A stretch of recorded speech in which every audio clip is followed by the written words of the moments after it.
Haken frustrates the hell out of me, which is one of many reasons why they're one of my favorite bands, and why I really dig their latest album, Fauna, a whole hell of a lot.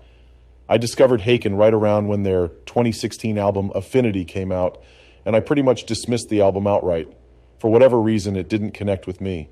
I also, rather reductively, assumed it was yet another heavy prog concept album, ruminating about man's self-destructive conflicts with technology or some such whatever.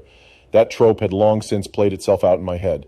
So that was my initial exposure to and subsequent exit from Haken, which lasted for about a year. Intrigued and inundated by numerous prog video channels, blogs, and forum posts, I finally relented somewhat and gave The Mountain a listen. And I loved it. Aquarius followed soon after with the same result. Skipping Visions entirely, and don't worry, I circled back on that one later, I gave Affinity another shot. And I'm so glad I did, as my earlier dismissal was a disservice. I appreciated the album infinitely more so than before, proving that some really rewarding music often needs to percolate and ruminate before its pleasures come to light.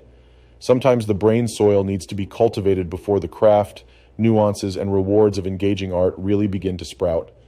To put it less formally, albeit less maturely, rewarding artistic works are often growers, not showers. So now, every time a new Haken album comes out, I like to sit on it for a few weeks before I start flapping my jaws. I'll immerse myself in the album without forming any preliminary judgment. The full album a few times, then a song here, a song there. I'll read the lyrics and kind of let the whole stew simmer in the pot for a spell. I do this because Haken always challenges me. Always. Here's a band that rarely does whatever's expected. When I expect a zig, they zag. If I'm ducking away from an expected giant mallet, they drop an anvil. DS9, they'll B5 you in a second. Looney Tunes and 90s sci-fi television all in one allegory chain.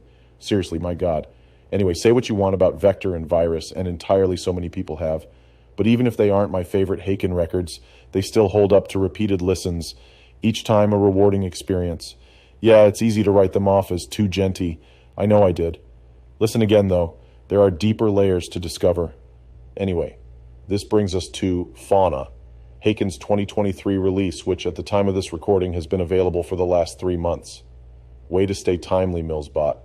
Well, at least now you know why I'm so late to the game. I held back until I gave the album room to breathe. For my own sensibilities, Haken albums need vegetative space before they start to bud and flower. As such, this is a really strong album from the band.